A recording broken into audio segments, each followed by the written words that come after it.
சந்ததின்னு சொல்லி வரும்போது நம்முடைய பேரனுடைய பேரன் இருக்கான் பாருங்க, அவன் என்ன மறந்துடுறான். ஆனால் இன்னைக்கு நான் சேவிக்கிற தேவனை என் பேரனுடைய பேரனும் சேவிக்கணும். என்ன மறக்கலாம், ஆனால் என் தேவனை மறக்கக்கூடாது. தேவ பக்தி உள்ள சந்ததியை பெறுகிறதுனா என்னன்னு சொன்னால், எத்தனை தலைமுறைகள் போனாலும் சரி அவர்கள் நான் சேவிக்கிற தேவனை சேவிக்கிறவர்களாக இருக்கணும். அதுதான் தேவ பக்தி உள்ள சந்ததியை பெறுகிறதுக்கான காரியம். இந்த நல்ல காலை வேளையில் நாம் தியானிக்க போகிற வேத பகுதி யோசுவா சொன்ன வார்த்தை. யோசுவாவின் புஸ்தகம் 24வது அதிகாரம் 15வது வசனம். யோசுவா 24:15. கர்த்தரை சேவிக்கிறது உங்கள் பார்வைக்கு ஆகாததாய் கண்டால் பின்ன யாரை சேவிப்பீர்கள் என்று தெரிந்து கொள்ளுங்கள். நதிக்கு அப்புறத்தில் இருக்கிற உங்கள் பிதாக்கள் சேவித்த தேவர்களை சேவிப்பீர்களோ? நீங்கள் வாசம் பண்ணுகிற தேசத்து குடிகளாகிய எமோரியரின் தேவர்களை சேவிப்பீர்களோ? நானும் என் வீட்டாருமோ வென்றால் கர்த்தரையே சேவிப்போம் என்றான். யோசுவா சொல்கிற வார்த்தை கொஞ்சம் பெரிய வார்த்தை. என்ன வார்த்தை சொல்கிறான்? நானும் என் வீட்டாருமோ வென்றால் கர்த்தரையே சேவிப்போம் என்று சொல்லி. கெட்டு சீரழிஞ்சு கொண்டு இருக்கிற அந்த உலகத்தில் தனி நபராய் பரிசுத்தமாய் வாழ்கிறதுங்கிறது ஒரு சவாலான காரியம். அது சும்மா கிடையாது. இது எதிர்த்து போராடுறது, எதிர் நீச்சல் அடிக்கிறது போல் அது ரொம்ப கஷ்டமான காரியம். தனி நபராய் நம்முடைய பரிசுத்தத்தை காத்துக்கொண்டு நாம் கர்த்தருக்கு பிரியமாக இருக்கிறது அவ்வளோ பெரிய காரியம். இவன் ஒரு வார்த்தை சேர்த்து சொல்கிறாப்புல, நான் மட்டும் இல்லை, நானும் என்னுடைய வீட்டாரும் அப்படி செய்வோம் என்று சொல்லி. இது ஒருத்தர் செய்து முடிக்க முடியும்னு வச்சுக்கோங்களேன். தானும் தன்னுடைய வீட்டாரும் தேவனை சேவிக்கிறவங்களாக கொண்டு வர முடியும்னா அது உண்மையிலேயே மார்த்தட்டி கொள்ள வேண்டிய ஒரு பெரிய சாதனை. இது அவ்வளவு சுலபமான காரியம் கிடையாது. ஆனால் யோசுவாவின் வார்த்தை அப்படி தான் இருக்குது. நம்ம ஒவ்வொருவரும் நம்ம கவனித்து பார்த்தோம்னு சொன்னால், நம்ம எல்லாருமே ஏதாவது ஒரு பந்தத்தில் ஏதாவது ஒன்றும் இல்லை, பலவிதமான பந்தங்களில் நாம் இணைக்கப்பட்டிருக்கிறத பார்க்குறோம். இப்போ நான் இருக்கிறேன், நான் ஒருத்தருக்கு மகனாக இருக்கிறேன், நான் இன்னொருத்தருக்கு தகப்பனாக இருக்கிறேன், ஒருத்தருக்கு கணவனாக இருக்கிறேன், ஒருத்தருக்கு சகோதரனாக இருக்கிறேன். இப்படி நமக்கு என்ன இருக்குது? பந்தங்களுக்கு. இந்த பந்தங்களே இல்லாத யாராவது பார்த்துருக்கீங்க? ஒரு மனுஷனையும் பார்க்க முடியாது. எல்லா மனுஷருக்கும் என்ன இருக்குது? இந்த பந்தங்கள் இருக்குது. இப்போ மற்ற விலங்கினங்கள் எல்லாம் இருக்குல்ல, மனுஷனை தவிர மற்ற விலங்கினங்கள்லாம் இருக்குல்ல, நாம் பிள்ளை பெறுகிறது போலவே தான் அவங்களும் எல்லாமே இனவிருத்தி செய்கிறாங்க. ஆனால் இந்த பந்தம் வேறு எந்த இனத்துலேயும் இல்லைங்கிறது கவனிச்சிருக்கீங்களா? இது மனுஷனுக்கு மட்டும் உள்ளது. வேறு எந்த விலங்கினத்துலேயும் பெரியப்பா சித்தப்பாலாம் கிடையாது, மாமா மச்சாலாம் கிடையாது. நமக்கு மட்டும்தான் இந்த உறவுகளே இருக்குது. நோ மேன் இஸ் அன் ஐலாண்டுன்னு சொல்லுவாங்க. இந்த உறவு இல்லாமல் ஒரு மனுஷனும் இருக்க முடியாது. இந்த உறவு எப்படி மனுஷனுக்கு மட்டும் வந்ததுன்னு சொன்னால், தேவன் இதை அப்படி ஏற்படுத்தினார்னு வேதம் சொல்லுது. ஆண்டவர் மனுஷனை சிருஷ்டிக்கும் போது எப்படி சிருஷ்டித்தாரா? ஆதியாகமம் 1வது அதிகாரம் 27வது வசனம். ஆதியாகமம் 1:27. தேவன் தம்முடைய சாயலாக மனுஷனை சிருஷ்டித்தார், அவனை தேவ சாயலாகவே சிருஷ்டித்தார், ஆணும் பெண்ணுமாக சிருஷ்டித்தார். இதில் கவனிக்க வேண்டியது என்னன்னு சொன்னால், பன்மை இல்லை, அதில் ஒருமை இருக்குது. ஆண்களும் பெண்களுமாய் தேவன் சிருஷ்டிக்கலை, ஆணும் பெண்ணுமாக சிருஷ்டித்தார். ஒருமை. இவர் ஆணும் பெண்ணுமாக தான் சிருஷ்டித்தாருன்னு சொல்லி மல்கியா தீர்க்கதரிசன புஸ்தகம் 2வது அதிகாரம் 15வது வசனத்தில் ஒரு தடவை வருது. புதிய ஏற்பாட்டில் வந்தோம்னு சொன்னால், நம்முடைய ஆண்டவராகிய இயேசு கிறிஸ்து இதே வார்த்தையை அப்படியே ரிப்பீட் பண்ணுறதை நம்ம பார்க்க முடியும். மத்தேயு 19வது அதிகாரம் 4வது 5வது வசனத்தில் ஆண்டவர் இதே வார்த்தையை ஆதியிலே தேவன் மனுஷனை சிருஷ்டித்தப்போ ஆணும் பெண்ணுமாக சிருஷ்டித்தார்னு சொல்லி. தேவன் ஏன் ஒருமையில் சிருஷ்டிக்கணும்? ஏன் ஒரு மனுஷனையும் ஒரு மனுஷியும் சிருஷ்டிக்கணும்? அவர் பல ஆண்களையும் பல பெண்களையும் படைத்திருந்தால் இனவிருத்தி ரொம்ப அதிகமாக இருந்திருக்கும், நம்ம பலுகி பெறுகிறது இன்னும் வசதியாக இருந்திருக்குமே. ஏன் ஒருவனையும் ஏன் ஒருத்தியும் சிருஷ்டித்தார் என்று சொல்லி பார்த்தோம்னு சொன்னால், தேவன் நாம் மந்தைகளாய் நிற்கணும்னு இல்லை, நாம் குடும்பமாய் நிற்கணும்னு அவர் திட்டம் பண்ணியிருக்கிறார். அவர் ஆண்களும் பெண்களுமா சிருஷ்டித்திருந்தால் நாம் மந்தைகளாக இருந்திருப்போம். ஆடு மாடுகளுக்கும் நமக்கும் வித்தியாசம் இருந்திருக்காது. ஆனால் மனுஷனை அவர் ஒருமையில் சிருஷ்டிக்கிறார். ஒரு மனுஷனையும் ஒரு மனுஷனையும் சிருஷ்டிக்கிறார். அங்கே அவர் அந்த குடும்பம் என்கிற ஒரு பந்தத்தை ஏற்படுத்துகிறார். அந்த பந்தம் மனுஷனுக்கு மட்டும்தான், வேறு எதுக்குமே கிடையாது. அதனால தான் நாம் உறவுகளால் நம்ம பிணைக்கப்பட்டவர்களாக இருக்கிறோம். வேறு எந்த மிருக ஜீவனும் அந்த மாதிரி உறவே கிடையாது. இந்த பந்தத்தை தேவன் ஏற்படுத்தின காரணம் என்னன்னு இருக்கு. அவர் ஏதாவது ஸ்பெசிஃபிக் ரீசன் இருக்கணும்ல. அது நமக்கு மட்டும் அப்படி ஏன் அவர் செய்யணும்னு சொல்லி அதுக்குண்டான ரீசனை மல்கியா தீர்க்கதரிசி கொடுக்குறத பார்க்குறோம். மல்கியா 2வது அதிகாரம் 15வது வசனத்தில், மல்கியா 2:15, அவர் ஒருவனை அல்லவா படைத்தார், ஆவி அவரிடத்தில் பரிபூரணமாக இருந்தது. இது நல்ல லாஜிக். 6 நாள் அவர் சிருஷ்டித்துட்டு வரார். 6வது நாள் தான் மனுஷனை சிருஷ்டிக்கிறார். எல்லாத்தையும் உண்டாக கிடவுதுன்னு சொல்லி பல ஆயிரங்களாகி சிருஷ்டித்த தேவன் மனுஷனை மட்டும் ஒன்று உண்டாக்குனார்னா, ஒருவேளை அவர் பவர் குறைஞ்சிருச்சோ, மீதி இருக்கிற பவரை வச்சு ஒன்று மட்டும் உருவாக்குனாரோ அப்படிங்கிற கொஸ்டின் வர்றதுக்கு வாய்ப்பு இருக்குது. இங்கே மல்கியா சொல்லுகிறான், ஆவி அவரிடத்துல பரிபூரணமாக இருந்தது. அவருக்கு ஒன்றும் குறை கிடையாது. அவர் நினச்சிருந்தால் பல ஆயிரம் உண்டாக்கியிருக்க முடியும். ஆனால் அவர் ஒருவனை சிருஷ்டித்தார். ஏன் ஒருவனை சிருஷ்டித்தார்? ஆவி அவர் இடத்துல பூரணமாக இருந்தது. பின்னே ஏன் ஒருவனை படைத்தார்? ஏன் ஒருவனை படைத்தாரா? தேவ பக்தியுள்ள சந்ததின்னு சொல்லி ஒரு வார்த்தை வருது. தேவ பக்தி உள்ள சந்ததியை பெரும்படி அப்படி சிருஷ்டித்தார் என்று சொல்லி. இப்போ அவர் அந்த குடும்பம் என்கிற பந்தத்தை உருவாக்குனது, ஒருவனையும் ஒருத்தையும் படைச்சதுக்கு நோக்கமே என்னமா, அவர்கள் தேவ பக்தி உள்ள சந்ததியை பெற வேண்டும் என்று சொல்லி. சந்ததியை பெறுகிறது அப்படின்னு சொல்லி வந்தால் இந்த ஒரு வார்த்தை சொன்னேன்னா உங்களுக்கு அது நல்ல ஞாபகத்தில் நிற்கும். நான் சப்போஸிங் உங்ககிட்ட உங்கள் தாத்தாவுடைய பேர் என்னன்னு சொல்லி கேட்டேன்னு சொன்னால் எல்லோரும் சொல்லிடுவீங்க. எல்லாருக்கும் உங்கள் தாத்தாவுடைய பேர் தெரியும். ஆனால் உங்கள் தாத்தாவுடைய தாத்தா பேர் எத்தனை பேருக்கு தெரியும்னு கேட்டேன்னு வச்சுக்கோங்க. தாத்தாவுடைய அப்பா இல்லை, அது கூட சிலருக்கு தெரிஞ்சிருக்கலாம். ஆனால் தாத்தாவுடைய தாத்தா பேர் கேட்டேன்னா ஒருத்தர் கை தூக்குனீங்கன்னா கூட நான் ஆச்சரியப்படுவேன். அப்படின்னா என்ன அர்த்தம் தெரியுமா? உங்கள் பேரனுடைய பேரன் உங்களை மறந்துட போகிறான். உங்கள் பேர் தெரியாது, உங்கள் குடும்பத்தாருக்கே உங்கள் பேர் தெரியாது, நீங்கள் மறக்கப்பட போகிறீங்க. அதுதான் உலகம். ஸோ சந்ததின்னு சொல்லி வரும்போது நம்முடைய பேரனுடைய பேரன் இருக்கான் பாருங்கள், அவன் என்ன மறந்துடலாம். ஆனால் இன்றைக்கி நான் சேவிக்கிற தேவனை என் பேரனுடைய பேரனும் சேவிக்கணும். என்ன மறக்கலாம், ஆனால் என் தேவனை மறக்கக்கூடாது. தேவ பக்தி உள்ள சந்ததியை பெறுகிறதுனா என்னன்னு சொன்னால், எத்தனை தலைமுறைகள் போனாலும் சரி அவர்கள் நான் சேவிக்கிற தேவனை சேவிக்கிறவர்களாக இருக்கணும். அதுதான் தேவ பக்தி உள்ள சந்ததியை பெறுகிறதுக்கான காரியம். வேதத்தில் ஒரு சாட்சி இருக்குது, அப்படி ஒரு சந்ததி உருவாச்சுன்னு சொல்லிட்டு. நம்ம எஸ்ராவின் புஸ்தகம் 7வது அதிகாரம் 6வது வசனம், எஸ்ரா 7:6, அதில் அந்த வசனம் ஆரம்பிக்கும் போதே இந்த எஸ்ரான்னு சொல்லி ஆரம்பிக்குது. 7வது அதிகாரம் 6வது வசனம் இந்த எஸ்ரா அப்படின்னு ஆரம்பிக்குது. இந்த எஸ்ரா இஸ்ரவேலின் தேவனாகிய கர்த்தர் அருளின மோசேயின் நியாயப்பிரமாணத்திலே தேறின வேதபாரகனாய் இருந்தான் என்று சொல்லி. ஓகே, இஸ்ரவேலின் தேவனாகிய கர்த்தர் அருளின நியாயப்பிரமாணத்தில் எஸ்ரா என்கிறவன் தேறினவனாக இருந்தான். அந்த எஸ்ராவுக்கு அறிமுகம் ஆரம்பிக்கும் போது என்னன்னு சொல்லுது, இந்த எஸ்ரா. அது ஏன் இந்த எஸ்ரான்னு கொடுத்துருக்குன்னு சொன்னால், அதுக்கு முன்னாடி இருக்கிற 5 வசனத்தை வாசித்தோம்னு சொன்னால் அது ஏன் இந்த எஸ்ரான்னு கொடுத்துருக்குன்னு இருக்கும். அதுக்கு முன்னாடி இருக்க 5 வசனத்தில் ஏகப்பட்ட பேர் வருதுன்னு பார்த்துக்கங்க. நான் என்ன பண்ண போகிறேன், அந்த பேருங்களை மட்டும் லிஸ்ட் அவுட் பண்ண போகிறேன். இப்போ நீங்கள் நம்ம எல்லாத்தையும் வாசித்தோம்னு சொன்னால் கொஞ்சம் கடக்கப்படக்கான போகும். நான் என்ன பண்ணுறேன், அதில் கொடுத்துருக்க பேருங்களை மட்டும் நான் வாசிக்கிறேன். நீங்கள் என்ன செய்யுங்க, எண்ணிக்கை மட்டும் பாருங்கள். ஓகே, நான் பேர் சொல்கிறேன், நீங்கள் கவுண்ட் பண்ணுங்கள். எஸ்ரா, செராயா, அசரியா, இல்கியா, சல்லூம், சாதோக், அகிதூப், அமரியா, அசரியா, மெராயோக், செராகியா, ஊசி, புக்கி, அபிசுவா, பெனகாஸ், எலையேசர், ஆரோன். மொத்தம் எத்தனை வந்துச்சு? 17. தேவன் யாருக்கிட்ட கொடுத்தார் அந்த நியாயப்பிரமாணத்தை?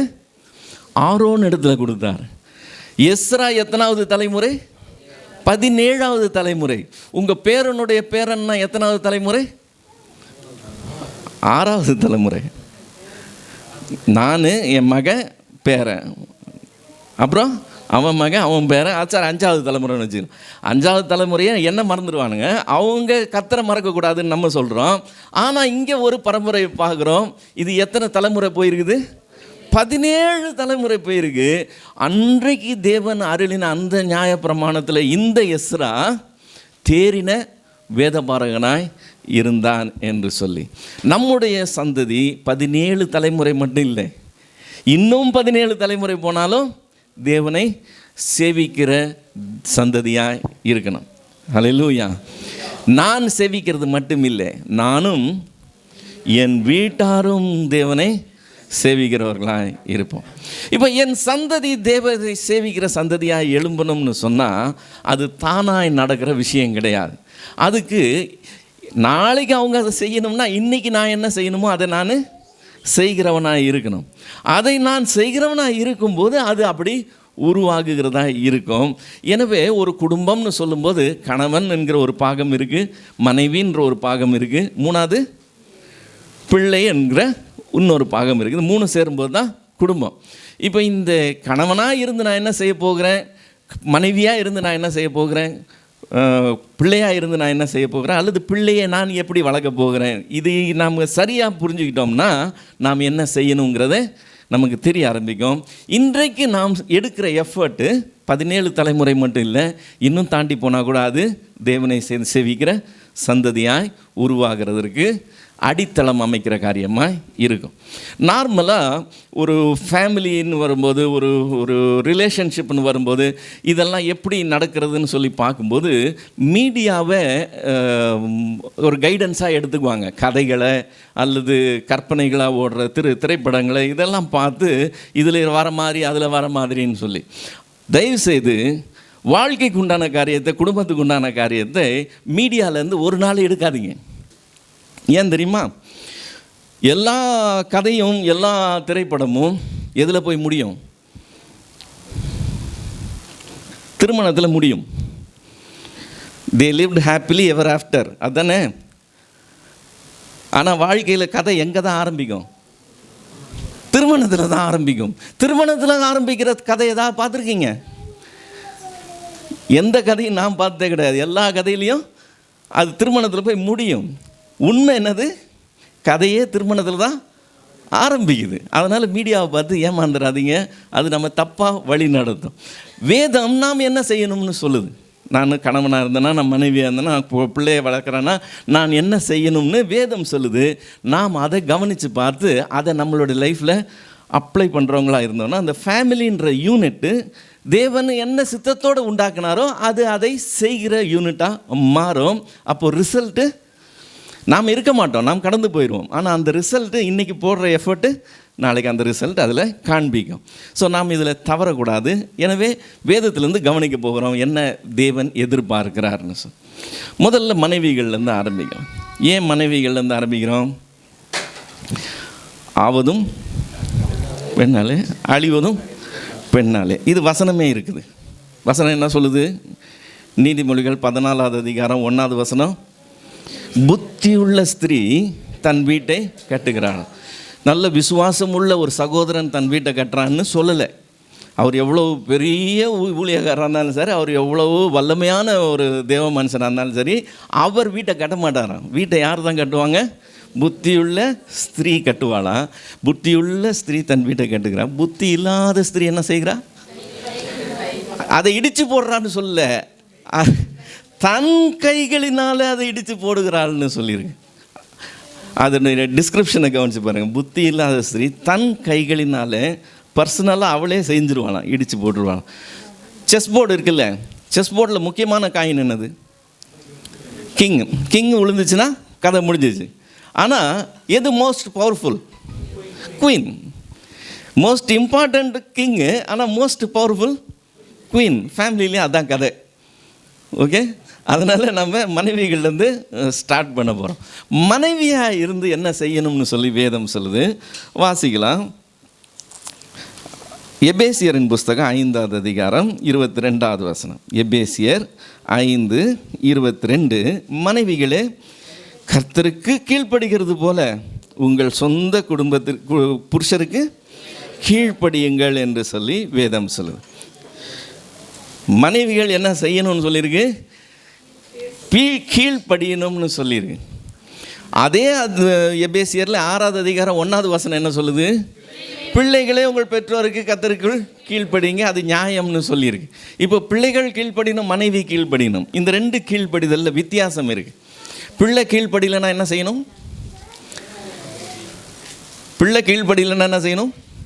கீழ்ப்படிய வைக்கணும். மனைவி கீழ்ப்படியலைன்னா என்ன செய்கிறது? கீழ்ப்படிய வைக்கிறது இல்லை. மனைவியை கீழ்ப்படிய வைக்கிறது இல்லை. மனைவி என்ன செய்யணும்? தானாக வாலண்டியராக கீழ்ப்படியணும். பிள்ளையை கீழ்ப்படிய வைக்கணும். மனைவி என்ன செய்யணும்? தானாக கீழ்ப்படுகிறதா இருக்கணும். இப்போது இந்த எபேசியரில் எழுதும்போது இப்படி சொல்லியிருக்கும்போது இதை பவுல் சொல்லுகிறது. இதை பேதுரு இன்னும் கொஞ்சம் விளக்கமாக சொல்லுகிறதை பார்க்கிறோம். 1 பேதுருவின் புஸ்தகம் 3வது அதிகாரம் 1 பேதுரு 3வது அதிகாரம் 1 வசனத்தில், அந்தப்படி மனைவிகளே உங்கள் சொந்த புருஷருக்கு கீழ்ப்படிந்திருங்கள்னு சொல்லிட்டு 5வது வசனத்துக்கு வந்தோம்னா அதுக்கு ஒரு எக்ஸாம்பிளோட எக்ஸ்பிளைன் பண்ணுறதை பார்க்குறோம். இப்படியே பூர்வத்தில் தேவனிடத்தில் நம்பிக்கையாக இருந்த பரிசுத்த ஸ்திரீகளும் தங்களுடைய புருஷர்களுக்கு கீழ்ப்படிந்து தங்களை அலங்கரித்தார்கள்.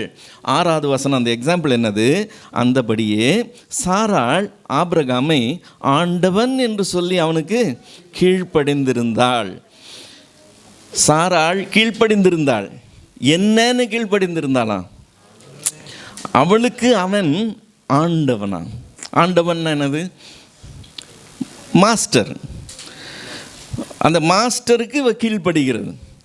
இப்போது இந்த அவன் மாஸ்டராக மதித்தான், ஆண்டவனாய் மதித்து அவனுக்கு கீழ்ப்படிந்தாள் என்று அர்த்தம். இப்போ இந்த மரியாதை இருக்குது பார்த்தீங்களா? அந்த மாஸ்டரை, அந்த ஆண்டவனாய் மதிக்கிற அந்த மரியாதை மனைவி என்கிறவள் புருஷனுக்கு கொடுக்கணும்னு சொல்லி வேதம் கட்டளையிடுது. நார்மலாக சொல்லுவோம், மரியாதை கேட்டு வாங்கிறது இல்லை, மரியாதை சம்பாதிக்கப்பட வேண்டியது. நான் எப்படி பேசுகிறேனோ, நான் எப்படி நடந்துக்கிறேனோ அதை பொறுத்து தான் எனக்கு மரியாதை. நான் பேசக்கூடாததை பேசினேன்னா இருக்கிற மரியாதையும் போயிடும். ஸோ மரியாதையை எப்படி காப்பாற்றிக்கணும், மரியாதையை எப்படி பெற்றுக்கொள்ளணுங்கிறது என்னுடைய நடவடிக்கையிலேருந்து இருக்குது. இப்போது இந்த புருஷன் வெளியில் உலகத்தில் எங்கே போனாலுமே அவர் மரியாதையை சம்பாதிக்க வேண்டியிருக்கும். ஆனால் வீட்டுக்குள்ளே வந்தால் மனைவியின் இடத்துல அவர் மரியாதையை சம்பாதிக்க வேண்டிய அவசியம் இல்லையாம். அவர் அதை நடந்து கொள்ள வேண்டிய விதமாய் நடக்கிறதுனால மனைவி மரியாதை கொடுக்கறது இல்லை, ஆண்டவனே என்று அடங்கி இருக்கிறது இல்லை. அவன் புருஷன் என்கிறதுனால அவனுக்கு ஆண்டவனேன்னு அவள் மதிக்கிறவளாய் இருக்கணுமா. இது வித்தியாசமான ஒரு காரியம். இந்த ரிலேஷன்ஷிப்பே கொஞ்சம் வித்தியாசம்தான். அதனால தான் இதில் வேறு எங்கேயுமே நீங்கள் கம்பேரிசன் கொண்டு வர முடியாது. கணவன் மனைவி என்கிற அந்த உறவு போல் வேறு உறவு எதையாவது நீங்கள் காண்பிக்க முடியுமான்னு பார்த்தா எந்த உறவும் வராது. தாயும் பிள்ளையினாலும் வாயும் வயிறும் வேறு, கம்ப்ளீட் அதானே. ஆனால் இவர்கள் இருவராக இராமல் ஒரே மாம்சமாக இருக்கிறார்கள்னு வசனம் சொல்லுது. தேவன் அவர்களை இணைத்திருக்கிறாருன்னு வசனம் சொல்லுது. அதனால் இந்த உறவை போல் தாயும் பிள்ளையும் உறவு கூட வராது. இந்த உறவை நீங்கள் கரெக்டாக எக்ஸ்பிளைன் பண்ணணும்னு சொன்னாக்கா, இப்போது இப்போல்லாம் நமக்கு பைக் எதாவது பஞ்சர் ஆயிடுச்சுன்னா ஸ்டிக்கர் போட்டு ஓட்டுறாங்க. முன்னாடி ஸ்டிக்கர் போட மாட்டாங்க. முன்னாடி என்ன பண்ணுவாங்க தெரியுமா? அந்த ரப்பரை கொஞ்சம் தேய்ச்சிடுவாங்க. தேய்ச்சிட்டு பழைய டியூப் எதுனா இருந்து அதில் ஒரு பீஸ் எடுத்து அதையும் கொஞ்சம் ரஃப் பண்ணிவிட்டு கொஞ்சம் பேஸ்ட்டு தடவிட்டு இதை ஒட்டுவாங்க. ஒட்டிட்டு என்ன பண்ணுவாங்க? அடுத்தது வச்சு ஒரு இதில் வச்சு டைட் பண்ணி அதை ஹீட் பண்ணுவாங்க. அந்த ப்ரெஷர் கொடுத்து அதை ஹீட் பண்ணும்போது இந்த ரப்பரும் அந்த ரப்பரும் என்ன ஆகும்?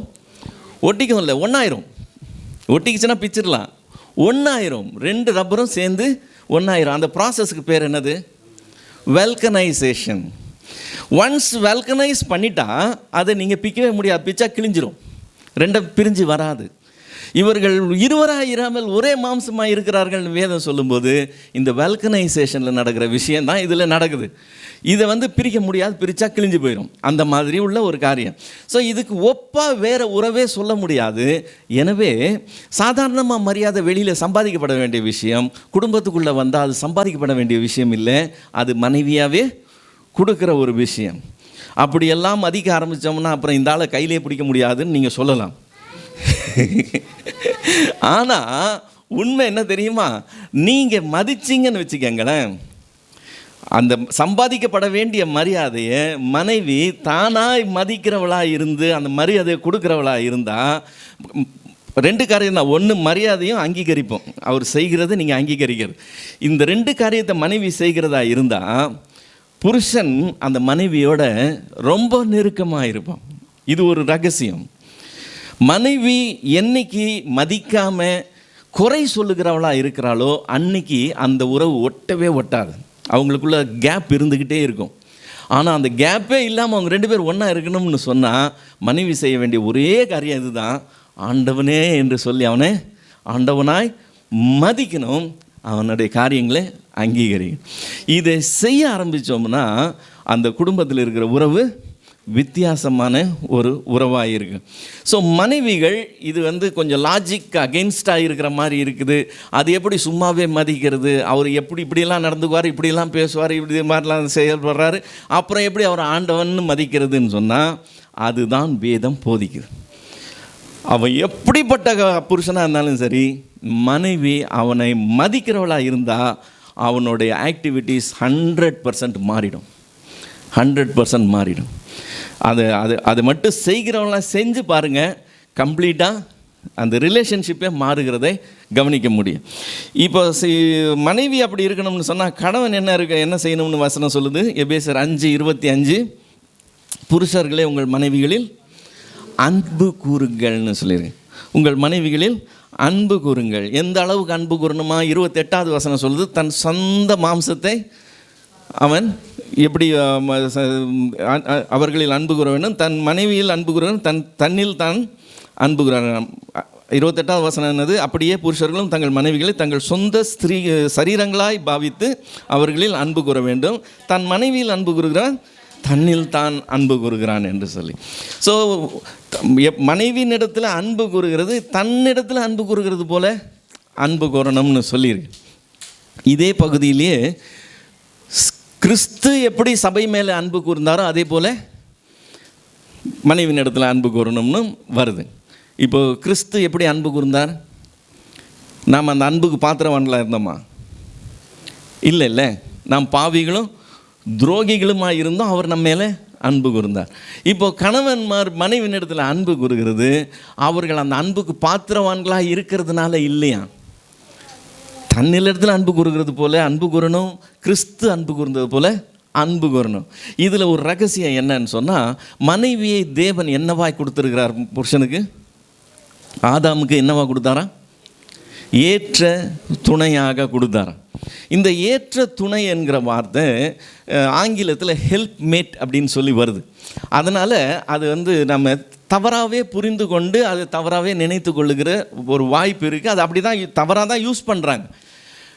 ஹெல்ப் மேட், ஏற்ற துணை அப்படின்ன உடனே என்ன நினச்சிக்கிறோம்னு சொன்னால், ஒரு அசிஸ்டண்ட் மாதிரி நினச்சிக்கிறோம். இந்த அம்மா நல்லா அசிஸ்ட் பண்ணாக்கா அவர் நல்லா பெர்ஃபார்ம் பண்ணுவார்ன்ற மாதிரி அந்த அசிஸ்டன்ஸுங்கிற எண்ணத்தில் நாம் எடுத்துக்கிறோம். இப்போ ஒரு வேலைக்காரர் ஒரு வேலை செய்கிறாருன்னு வச்சுக்கோங்க, ஒரு மேஸ்திரி வேலை செய்கிறாருன்னு சொன்னால் மேஸ்திரிக்கு அசிஸ்டண்ட் யார்? ஒரு பெரிய ஆள் இருக்கிறாரு அல்லது ஒரு சித்தாள் இருக்கிறாங்க. ஒரு மெக்கானிக் வேலை செய்கிறான்னா மெக்கானிக்கு ஹெல்ப்பர் ஒருத்தன் கூட இருப்பான். டைல்ஸ் ஓட்டுற செஞ்சான்னு சொன்னால் டைல்ஸ் ஓட்டுறதுக்கு மேஸ்திரிக்கு கூட ஒரு கையாள் இருப்பான், ஒரு அசிஸ்டண்ட் இருப்பான். மனைவியை அந்த அசிஸ்டண்ட்டாகவே நினைக்கிறாங்க. இது அசிஸ்டன்ஸுக்கு சொல்லப்பட்ட வார்த்தையே கிடையாது. நாம் அந்த ஏற்ற துணை என்று சொல்லி ஆதியாகமத்தில் வருது இல்லை, அந்த வார்த்தையை எடுத்து அதனுடைய ஒரிஜினல் வேர்டுக்கு போனோம்னு சொன்னால், ஹீப்ரு வேர்டுக்கு போனோம்னு சொன்னால் ஏசேர் என்கிற வார்த்தை. என்ன வார்த்தை? ஏசேர். இந்த ஏசேர் என்ற வார்த்தை பைபிளில் மொத்தம் 28 இடத்துல வருது. 28 இடத்துல வர்ற இந்த வார்த்தை 21 இடத்துல வருது. 21 இடத்துல வர வார்த்தை ஆதியாகமத்தில் 2 இடத்துல மட்டும்தான் ஏற்ற துணைன்ற வார்த்தையாக வருது. ஓகே, மற்ற இடத்துலலாம் என்னவா வருதுன்னு நினச்சிட்டு இருக்கீங்க? ஒரு சில எக்ஸாம்பிள்ஸ் சொல்லட்டுமா? யாத்திராகமும் 18வது அதிகாரம், யாத்திராகமும் 18வது அதிகாரம் 4வது வசனம். எனக்கு துணை நின்று பார்வோனின் பட்டயத்துக்கு என்னை தப்புவித்தார் என்று சொல்லி மற்றவனுக்கு எலியேசர் என்று பெயரிட்டார். ஓகே, பிதாவின் தேவன் எனக்கு துணை நின்றுன்னு இருக்குல்ல, தேவன் துணையாக நின்றது இருக்குது பார்த்தீங்களா, அதுக்கு பயன்படுத்தப்படுகிற வார்த்தை ஏசேர். உபாகமம் 33வது அதிகாரம் 7வது வசனம். உபாகமம் 33:7.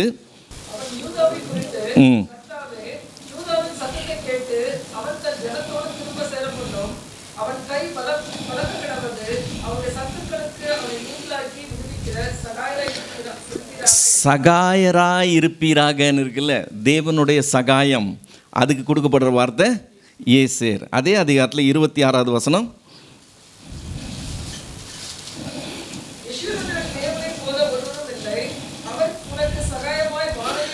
மறுபடியும் அந்த சகாயம் என்கிற வார்த்தை ஏசேர் என்கிற வார்த்தை. சங்கீதம் 20வது சங்கீதம் 2வது வசனம். ஒத்தாசை அனுப்பி, அந்த ஒத்தாசை என்கிற வார்த்தை தேவனிடத்துலேருந்து வர்ற ஒத்தாசைக்கு என்ன பேர்? ஏசேர் என்கிற வார்த்தை. சங்கீதம் 121:1, எனக்கு ஒத்தாசை வரும் பர்வதங்களுக்கு நேராக என் கண்களே, அந்த ஒத்தாசை என்கிற வார்த்தை ஏசேர் என்கிற வார்த்தை. ஸோ 21 தடவை வர்ற வசனம் ஒரு வார்த்தை மொத்த பழைய ஏற்பாட்டில் 2 தடவை மட்டும் மனைவியினுடைய ஏற்ற துணைன்னு சொல்லப்பட்டிருக்கு. மீதி 19 தடவை என்ன சொல்லப்பட்டிருக்குது? தேவன் மனுஷனுக்கு தர்ற ஒத்தாசை பற்றி பேசுது. தேவன் மனுஷனுக்கு தர்ற ஒத்தாசை பற்றி. நான் உங்களுக்கு உதவி செய்யலாம், நீங்கள் எனக்கு உதவி செய்யலாம், ஆனால் தேவன் உதவி செய்கிறதுன்றது அதுக்கு ஈடிணையே கிடையாது. இப்போது ஏற்ற துணையாய் மனுஷனுக்கு கொடுத்துருக்கிறாருன்னு சொல்லும்போது அந்த வார்த்தை தேவனிடத்துலேருந்து வந்த ஒத்தாசையாக இருக்குன்னு சொன்னால், அப்போ மனைவியை என்னவாய் கொடுத்துருக்கிறார்? தேவன் தன்னுடைய ஒத்தாசையாக மனுஷனுக்கு கொடுத்துருக்கிறார். இப்போது மனைவியின் இடத்துல அன்பு கூறுங்கள் என்று சொல்லி வசனம் சொல்லுது. நான் என்னென்னு அன்பு கூறணும்? நான் என் மனைவியை பார்க்கும்போது என்னென்னு பார்க்கணும்? தேவன் எனக்கு தந்திருக்கிற ஒத்தாசையாக பார்க்கணும். உலகத்தில் ரொம்ப ஈஸியாக சொல்லிட்டு போயிடுறாங்க, பெண் புத்தி பின் புத்தின்னு சொல்லி ரொம்ப ஈஸியாக அதை அல்ல தட்டிட்டு போயிடுறாங்க. வேதம் அதை வித்தியாசமாக போதிக்குது. ஏற்ற துணையாக கொடுத்தாரா, அந்த ஏற்ற துணை தேவன் உங்களுக்கும் எனக்கும் தந்திருக்கிற ஒத்தாசையாக கொடுத்துருக்கிறாரா. இப்போ அந்த ஒத்தாசையை எனக்கு தேவையில்லை, நானே சாதிச்சிருவேன்னு சொல்லி என் குடும்பத்தில் என் ஒய்ஃபை டம்மி ஆகிட்டு நானே எல்லாத்தையும் செய்வேன்னு சொன்னால் யாருக்கு நஷ்டம்? புரியுதுங்களா? தேவன் ஒத்தாசை கொடுத்துருக்கிறார், அந்த ஒத்தாசையை நான் பயன்படுத்தணும்னு சொன்னால் அவங்கள தேவனிடத்துலேருந்து வந்திருக்கிற ஒத்தாசையாய் நான் பார்த்து அவர்களிடத்துல அப்படி அன்பு கூறுகிறவனாக இருக்கணும். அப்போது அந்த குடும்பமாக இருக்கும். அந்த மனைவி என்ன செய்யணும்? ஆண்டவனாய் பார்த்து. நாங்கள் அப்படியெல்லாம் பார்த்தோம்னா அப்புறம் அவ்வளோதான், எங்கள் நிலைமையில் போயிடும், அப்புறம் ஒரு கையில் பிடிக்க முடியாது, அதெல்லாம் சொல்கிறதெல்லாம் இல்லை.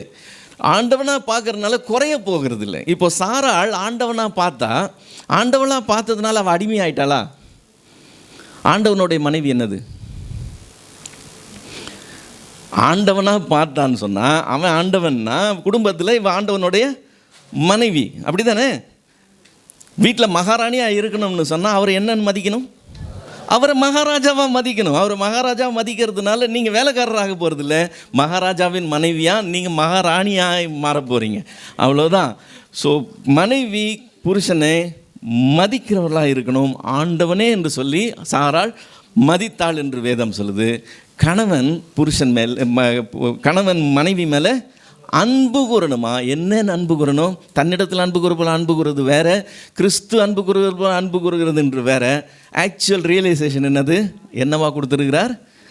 ஒத்தாசையாக கொடுத்துருக்கிறார். நான் அதை எடுத்து எனக்கு பயன்படுத்துகிறது மரியாதையான காரியமாக இருக்கும், அதுதான் நல்ல காரியமாக இருக்கும், அதை செய்கிற தேவஜனமாக இருக்கணும். ஸோ இவங்க 2 பேர் இதை செய்கிறவங்களாக இருந்தாங்கன்னு சொன்னால் அந்த குடும்பம் உருவாகுகிறது தேவ சித்தத்தின்படி உருவாகிற காரியமாக இருக்கும். இப்போ 3வது அங்கம் யார்?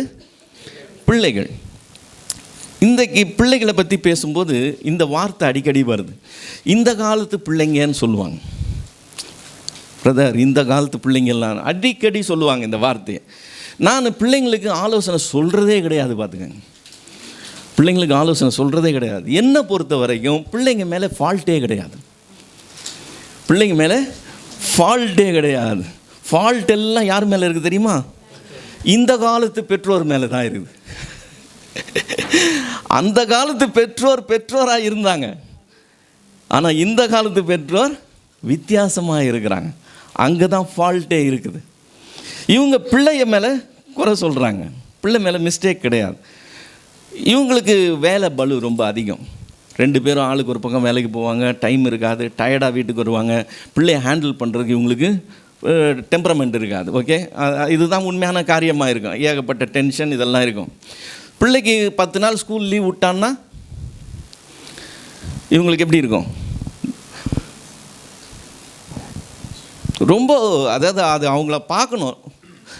குவார்ட்டர்லி லீவ் விட்டான் பிரதர்னு சொல்கிறதே என்னவோ பெரிய பேட் நியூஸ் சொல்கிறது போல். வீட்டில் இருக்கிறான் நான் பையன், குவார்ட்டர்லி லீவ் விட்டாங்க பிரதர்னு சொல்கிறது அவ்வளோ கஷ்டம். எப்படா ஸ்கூல் திறப்பாங்க, கொண்டு போய் தள்ளி விட்டு வந்துடலான்னு சொல்லிட்டு.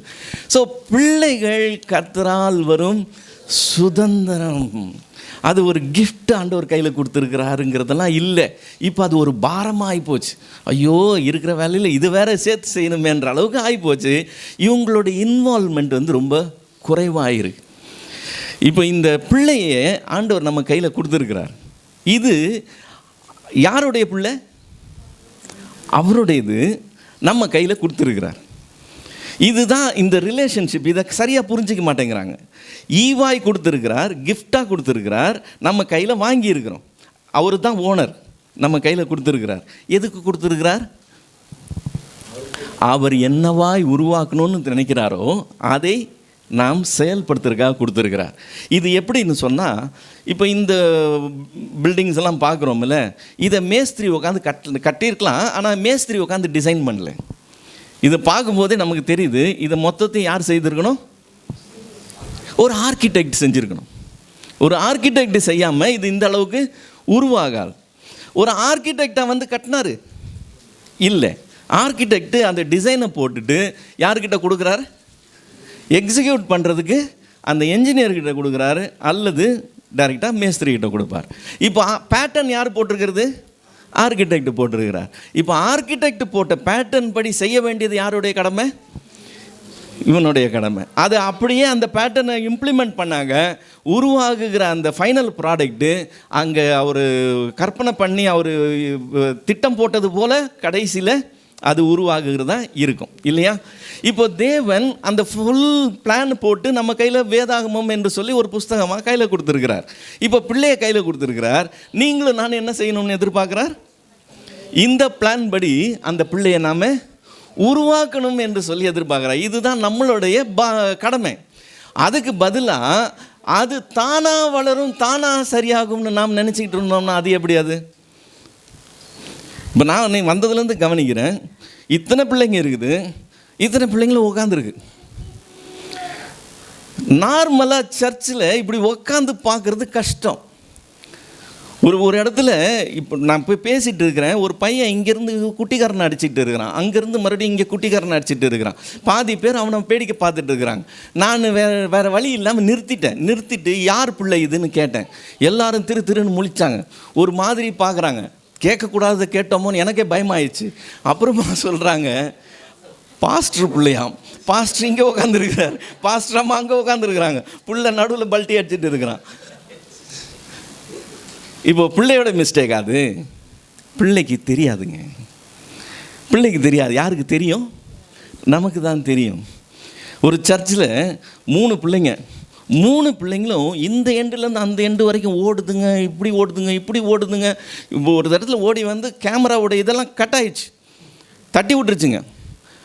என்ன நடக்குதுன்னே தெரில, தட ஓடுறாங்க வராங்கன்னு. அவங்க அம்மாவை பார்த்து கேட்டேன், பிள்ளைங்க என்ன படிக்கிறாங்கன்னு கேட்டேன். அவங்க ரொம்ப சந்தோஷமாக இது 6வது, இது 4வது, இதுன்னு ஒரு நல்லா காமிச்சாங்க. அப்படியா, ஸ்கூலில் உங்கள் பிள்ளைங்க இப்படி தான் ஓடுமான்னு கேட்டேன்.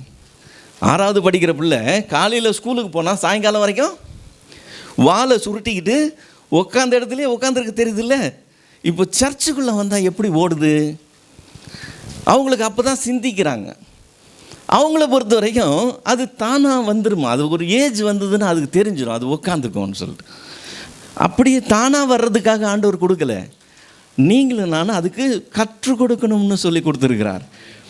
நாம் நினச்சிக்கிறோம் பிள்ளைக்கு தெரியாதுன்னு. நமக்கு தான் தெரியாது, பிள்ளைக்கு நல்லாவே தெரியும். தொட்டிலில் தொங்குற குழந்தைக்கு கிச்சனில் இருக்கிற அம்மாவை தன்னிடத்தில் வர வைக்கணும்னா என்ன செய்யணும்னு தெரியும். வெறுமனை காலை மட்டும் அசக்குனா அம்மா வருவாங்களா, சினுங்குனா வருவாங்களா, கொயின்னு ஒரு சத்தம் கொடுத்தா வருவாங்களான்னு தொட்டிலில் தூங்குற குழந்தைக்கு தெரியும். இப்போ அந்த குழந்தை நம்மளுடைய மன உளவியல் அது அறிஞ்சு செயல்படுது. அது வளர்ந்து வரும்போதே அப்படியே தான் வளர்ந்து வரும். அப்பா கிட்ட எப்படி பேசினா பிடிக்கும், அம்மா கிட்ட எப்படி பேசினா பிடிக்கும், 2 பேர் இருந்தால் என்ன பேசணும், தனித்தனியாக என்ன இருந்தால் என்ன பேசணும்னு அதுக்கு தெரியும். ஆனால் நாம் பிள்ளைங்களை கவனிக்காமல் இருக்கிறதுனால நமக்கு தான் என்ன தெரியறது இல்லை, பிள்ளைகிட்ட எப்படி பேசணும், என்ன செய்யணும், எதை சொல்லி கொடுக்கணும்னு சொல்லி. நாம் இதை சீரியஸாக எடுத்துக்கணும். இன்றைக்கி அந்த பிள்ளையை நம்ம ட்ரெயின் பண்ணுறது இருக்குல்ல, அதுதான் அந்த ஃப்யூச்சரை டிசைட் பண்ண போகுது. இந்த பிள்ளைகிட்ட நம்ம நிறைய காரியம் சொல்லி பார்த்து கேட்க மாட்டேங்கிறாங்கன்னு சொல்லி நினைக்கிறோம். பிள்ளைங்க சொல்கிறத கேட்குறத விட பார்க்குறத தான் செய்வாங்க. நீ வேதம் வாசி, ஜெபம் பண்ணு, பைபிள் படி, ஜெபம் பண்ணு, நீங்கள் சொல்கிறத கேட்குறத விட நீங்கள் காலையிலேயே ஜெபம் பண்ணுறதையும் வேதம் வாசிக்கிறதையும் அவங்க பார்த்தாங்கன்னு வச்சுக்கோங்களேன், அதை அவங்க செய்கிறவங்களா ஆயிடுவாங்க. நேரத்துக்கு கோயிலுக்கு போனோம், நீ கிளம்புன்னு விரட்டுறதுல இல்லை, நீங்கள் அவசரமாக நேரத்துக்கு கிளம்புறத பார்த்தாங்கன்னா அவங்களும் அவசரமாக கிளம்பி நேரத்துக்கு சர்ச்சுக்கு போகணுன்ற அந்த பழக்கத்துக்குள்ளே வருவாங்க. எதுவுமே சரி, நாம் அவர்களுக்கு எதை எப்படி சொல்லி கொடுக்குறோம்னு இருக்குது, அதை சொல்லி கொடுத்து அவர்களை பழக்க வச்சு வளரணும். கண்டிக்க வேண்டிய நேரத்தில் கண்டிக்கணும். பிரதர் ஃபோர்ஸ் பண்ணக்கூடாது பிரதர் பிள்ளைய, அது ஃபோர்ஸ்லாம் எதுவும் பண்ணாது. நான் கேட்டேன் நேற்று ஒருத்தர்கிட்ட, சாப்பிடலைன்னா என்ன செய்வீங்கன்னு கேட்டேன். அப்படின்னா அது சாப்பிடலன்னா எப்படின்னா அது அப்போ என்ன பண்ணுவீங்கன்னு கேட்டேன். அப்போ ஃபோர்ஸ் பண்ணுவோம். சாப்பிடலைன்னா ஃபோர்ஸ் பண்ணுவோம்ல, அதே மாதிரி அது செய்ய வேண்டிய காரியங்களை செய்யலைனாலும் என்ன செய்யணும், ஃபோர்ஸ் பண்ணணும். அதுக்கு பிடிக்காது, அது அழும், அது ரொம்ப ஃபீல் பண்ணும். பிள்ளை அழுது ஃபீல் பண்ணுதுன்றதை பற்றிலாம் கவலைப்படக்கூடாது. பிள்ளை 25 வருஷம் கழித்து இதை பற்றி என்ன சொல்ல போகுதுங்கிறத வச்சு தான் இன்றைக்கி நீங்கள் செய்யணுமா செய்யக்கூடாதான்னு டிசைட் பண்ணணும். 25 வருஷம் கழித்து இதை பற்றி பிள்ளை என்ன சொல்ல போகுது. இன்றைக்கி அதை இஷ்டப்படி விடுறது இல்லை, அதை கர்த்தருக்குள்ளே கண்டிப்பு பண்ணி எப்படி வளர்க்கணும்னு பார்க்கும்போது 25 வருஷம் கழித்து அந்த பிள்ளை எங்கள் அப்பா எனக்கு இப்படி செஞ்சதுனால தான் நான் இப்படி இருக்கிறேன்னு சாட்சி சொல்லும். எங்கள் சித்தப்பா ஒருத்தர் இறந்துட்டார். அவர் இறந்ததுக்கு நான் போயிருந்தேன். அடுத்து ஸ்தோத்திர ஜெப கூட்டம் நடக்குது. அதில் யாரெல்லாம் பேச போகிறாங்கன்னு ஒரு லிஸ்ட் இருந்துச்சு. அந்த லிஸ்ட்டு முடிஞ்சிருச்சு. லிஸ்ட்டு முடிஞ்ச அப்புறமும் பிள்ளைங்க தாங்களும் பேசணும்னு சொல்கிறாங்க. பிள்ளைங்க எல்லாம் வெளிநாட்டிலேருந்து வந்த பிள்ளைங்க. ஒருத்தன் ஜப்பான்லேருந்து வந்திருக்கிறான், ஒரு பொண்ணு கனடாலேருந்து வந்திருக்கா, ஒரு பொண்ணு யூஎஸ்லேருந்து வந்திருக்கான். 3 பேர் வந்திருக்கிறாங்க. 3 பேருமே எங்கள் அப்பாவை பற்றி பேசணும்னு சொல்கிறாங்க. சரி, பிள்ளைங்க பேசணும்னு சொல்லும்போது அலோவ் பண்ணுவோன்னு அலோவ் பண்ணிட்டாங்க. பிள்ளைங்க பேசுகிறாங்க. 3 பேருமே சொன்னது என்ன தெரியுமா, அவங்க அப்பா எப்படி கண்டிப்பாக இருப்பாங்கன்னு சொல்லி சொன்னாங்க. எப்படி அவங்க டெரர், அவங்க அப்பா அப்படி வச்சுருந்தாங்க எங்களை. அவன் அந்த பையன் சொல்கிறான், நான் வளர்ந்து வந்த அப்புறம் எங்கள் அப்பாவை எப்படி முறைச்சேன், எதிர்த்து முறைச்சேன். அவர் அந்த அளவுக்கு அவ்வளோ ரொம்ப இது பண்ணி வச்சுருந்தாரு. ஆனால் நான் இன்றைக்கி சொல்கிறேன், அன்றைக்கி எனக்கு கஷ்டமாக இருந்தது, அன்றைக்கி எங்கள் அப்பா மேலே எனக்கு பிரியம் இல்லாமல் இருந்தது. ஆனால் இன்றைக்கி சொல்கிறேன், அன்றைக்கி என்னை அப்படி வளர்த்ததுனால தான் இன்றைக்கி நான் இப்படி இருக்கிறேன்னு சொன்னான். சரி, 3 பிள்ளைங்க பேசி முடிச்சிச்சுல, அதோட முடியல. இந்த 3 பிள்ளைங்களுடைய இன்லாஸ் இருக்காங்க பாருங்கள். இவங்களுக்கு பொண்ணு கொடுத்த மாப்பிள்ளை கொடுத்த அந்த இன்லாஸு அவங்க நாங்கள் பேசணும்னு சொன்னாங்க. அவங்க எழுப்பி என்ன தெரியுமா பேச ஆரம்பித்தாங்க, எங்கள் குடும்பத்துக்கு இப்படி ஒரு பிள்ளை வர்றதுக்கு காரணமே இவர் தான்னு சொல்லி பேசினாங்க. அந்த கண்டிப்பு அன்னைக்கு அது ஒரு மாதிரி போலீஸ் ஸ்டேஷன் மாதிரி இருந்திருக்கலாம். அது என்ன, அது பிள்ளை எப்படி போய் நடத்துகிறாங்க, கொஞ்சம் ஃப்ரீயாக விடணும் அப்படி இப்படின்லாம் மற்றவங்கெல்லாம் சொல்கிற அளவுக்குலாம் இருந்திருக்கும். ஆனால் இத்தனை வருஷம் கழித்து அவரே கடந்து போயிட்டார். ஆனால் அவங்க சொல்கிறாங்க, இதனால தான் இன்றைக்கி நாங்கள் இப்படி இருக்கிறோம், இந்த பிள்ளை எங்கள் ஃபேமிலிக்கு வந்தது எங்களுக்கு பெரிய பாக்கியம்னு சொல்லி இந்த இன்லாஸ் சொல்கிறாங்க. இந்த மாதிரி சாட்சிகளை பார்க்கவே முடியாது. ஆனால் இப்படி உருவாகிறதுக்கு காரணம் என்னது, அந்த ஒரு நபர் அப்படி முயற்சி எடுத்து அதை செய்தது. ஸோ பிள்ளைகளை கர்த்தருக்குள்ளே வளர்த்து கொண்டு வர வேண்டியது நம்மளுடைய காரியம். நான் பிஸியாக இருக்கிறேன், எனக்கு ரொம்ப ஸ்ட்ரெஸ்ஸாக இருக்குது, எனக்கு ஏகப்பட்ட டென்ஷன் இருக்குது, இதை பற்றியெல்லாம் கவலையே கிடையாது. எத்தனையோ பேர் பிள்ளையே இல்லை, ஆனால் தேவன் நமக்கு அதை ஈவாய் கொடுத்துருக்கிறார். ஈவாய் கொடுத்ததை நம்ம வீணடிக்கக்கூடாது. நானும் என் வீட்டாருமோ வென்றால் கர்த்தரையே சேவிப்போம்னு ஈஸியாக சொல்லலாம். அது ஈஸி இல்லை, அது தானாக வருகிறது இல்லை.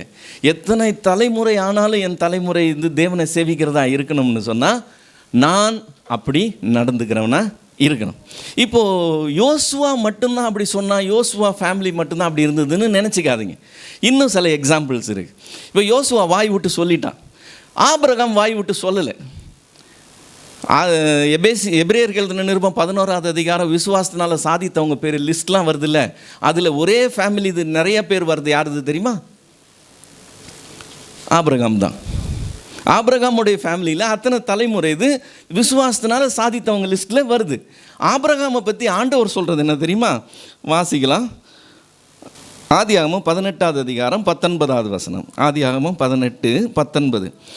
கர்த்தர் ஆபிரகாமுக்கு சொன்னதை நிறைவேற்றும்படியாய் அவன் தன் பிள்ளைகளுக்கும் தனக்கு பின் வரும் தன் வீட்டாருக்கும் நீங்கள் நீதியையும் நியாயத்தையும் செய்து கர்த்தருடைய வழியை காத்து நடவுங்கள் என்று கட்டளையிடுவான் என்று அறிந்திருக்கிறேன். ஆண்டவர் அவன் மேலே அவ்வளோ நம்பிக்கை வச்சிருக்கிறார். இவன் தன் பிள்ளைங்களுக்கும் பிள்ளைகளுக்கு பின்னாடி வரவங்களுக்கும் என்னுடைய நீதி நியாயங்களை கடைபிடிச்சு நடக்கணும்னு சொல்லி ஆலோசனை சொல்லுவான் இல்லை, கட்டளையிடுவானா. அவன் கட்டளையிடுவான்னு எனக்கு தெரியும்னு கர்த்தர் சாட்சி சொல்கிறார். ஸோ யோசுவா ஒரு பக்கம், ஆபிரகாம் ஒரு பக்கம். ஏசாயா தீர்க்கதரிசியின் புஸ்தகம் 8ஆவது அதிகாரம், ஏசாயா 8:18. இதோ நானும் கர்த்தர் எனக்கு கொடுத்த பிள்ளைகளும் சீயோன் பர்வதத்தில் வாசமாயிருக்கிற சேனைகளின் கர்த்தராலே இஸ்ரவேலிலே அடையாளங்களாகவும் அற்புதங்களாகவும் இருப்பேன். நான் தனி நபராய் பரிசுத்தவானாய் தேவனுக்கு பிரியமானவனாய் நான் ஊழியம் செய்கிறவனாய் என்னுடைய காரியத்தை நான் பர்ஃபெக்டாக செய்கிறதுன்னு அது பெரிய விஷயம். அதுவே இல்லாமல் இவன் எக்ஸ்ட்ரா வச்சு சொல்கிறது, நான் மட்டும் இல்லைப்பா, நானும் கர்த்தர் எனக்கு கொடுத்த பிள்ளைகளும் நாங்கள் அடையாளமாகவும் சாட்சிகளாகவும் இருப்போம்னு சொல்லுகிறோம். ஸோ ஏசாயா ஒரு பக்கம். நமக்கு லோத்து தெரியும். லோத்துனுடைய லைஃப்பில் நடந்தது என்னது?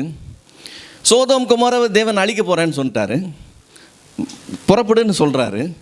இந்த பட்டணத்தில் உனக்கு வேறு யாராவது இருக்கிறாங்களான்னு கேட்குறாரு. அவன் மருமக்கள் மாற போய் கூப்பிட்றான்.